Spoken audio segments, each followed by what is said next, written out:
Tim Hanstad has garnered awards and accolades from world leaders, policymakers, and governments for his expertise in field research, training, and program implementation devoted to expanding land access, improving tenure security, and advocating for women's secure property rights in developing and transitional economies. His latest book is 1 Billion Rising: Law, Land, and the Alleviation of Global Poverty.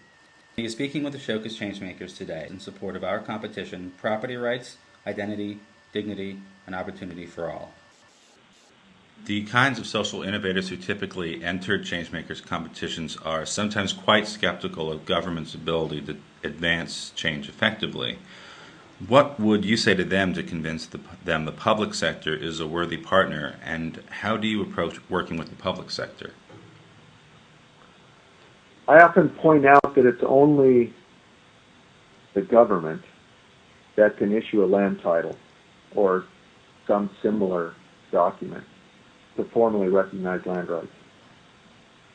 It's only the government that can make the policy decisions that address some of the key policy constraints that inhibit secure land property rights.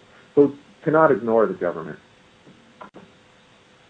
Making a difference at scale, and I emphasize that, scale on the issue of property rights will almost always require government action. So to ignore the government is, I think, it's just not an option if you want to make progress at scale. Now, your question puts it in terms of, are they a worthy partner? And I think the worthiness is not probably the right issue. That is,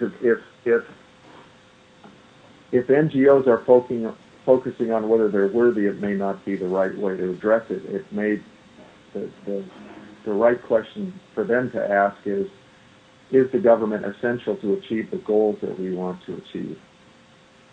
And if you're working at scale and working on property rights, I don't know of settings where you can completely ignore the government. How do we approach working with the public sector?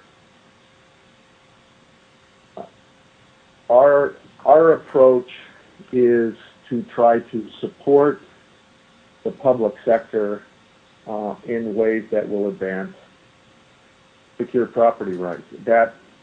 And there's many approaches to that, but it's working with them as in a cooperative, a collaborative fashion rather than an antagonistic fashion. Now, I'm not saying that's the only way to do it, but that's the way that we have done it, is try to provide the policymakers with good information that will help inform the decisions that need to be made. In many cases, they lack information. In many cases, sometimes that information is information within their own country. Sometimes it's comparative examples that they need from other places that will help give them ideas, spark ideas. In many cases, the constraints are around implementation, lack of capacity. And so finding ways to help provide that capacity for the public sector partners is crucial in many settings.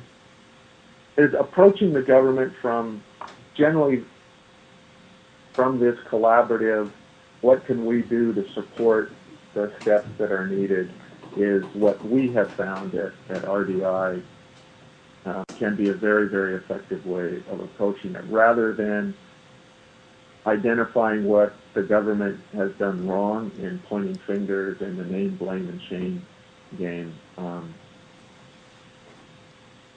We just haven't found that effective. So can you tell us a bit more about RDI's microplots program? RDI's microplots program is based on the very simple idea that a little land can go a long way.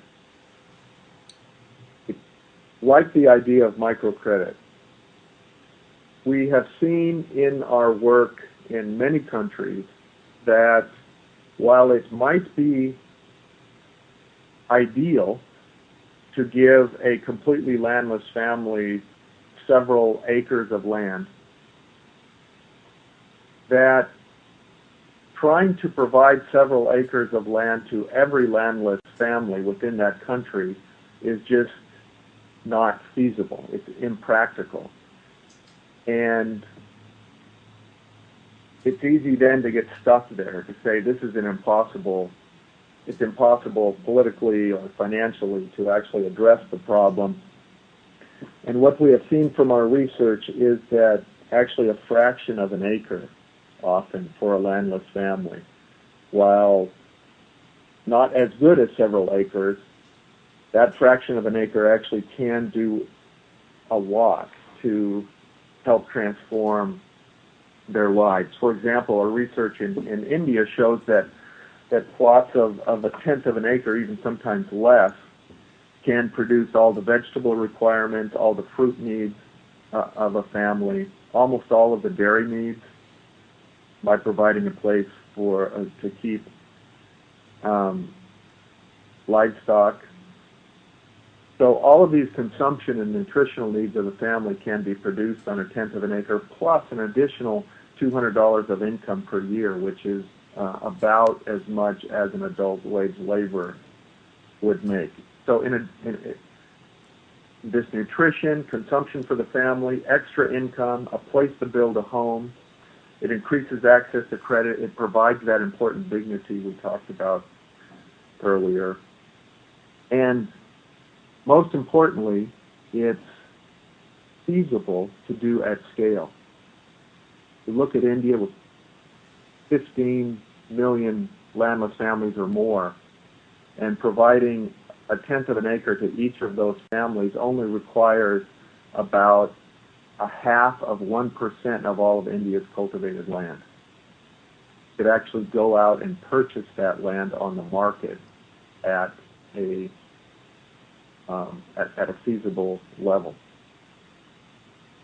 And by the way, this is not something that RDI made up or some researcher made up. One only has to look at a variety of different country settings. In Russia, the dacha plots, which have played an absolutely crucial role in providing income and nutrition for both rural and urban families in Russia. In Indonesia, the Pekarangan plots, these kitchen gardens, these micro plots have played a vital role over decades and centuries in many settings. So it's just building on that experience and figuring out how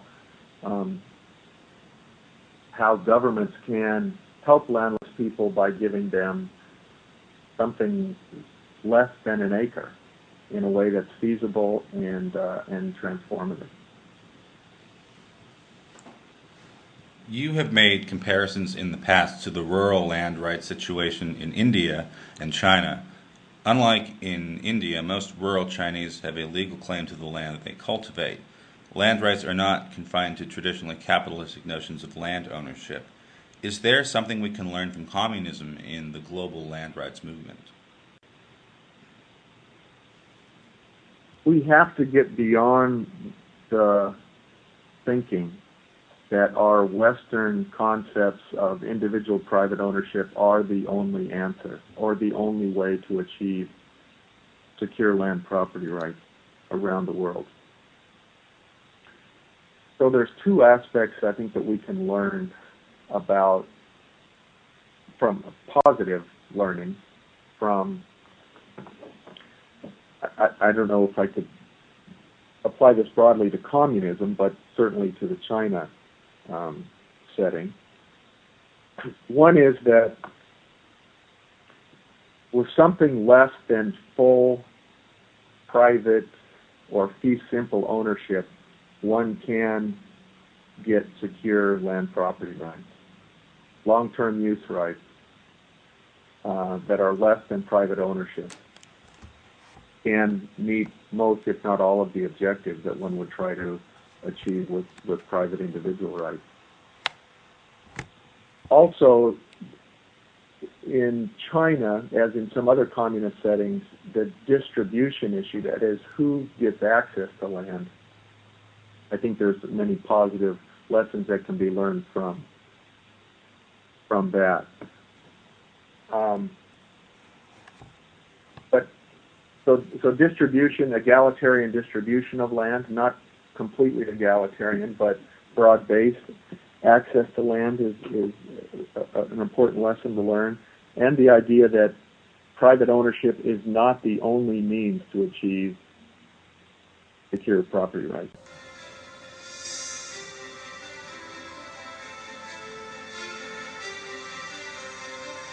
Join us again on February 16th for part 3 of this podcast series.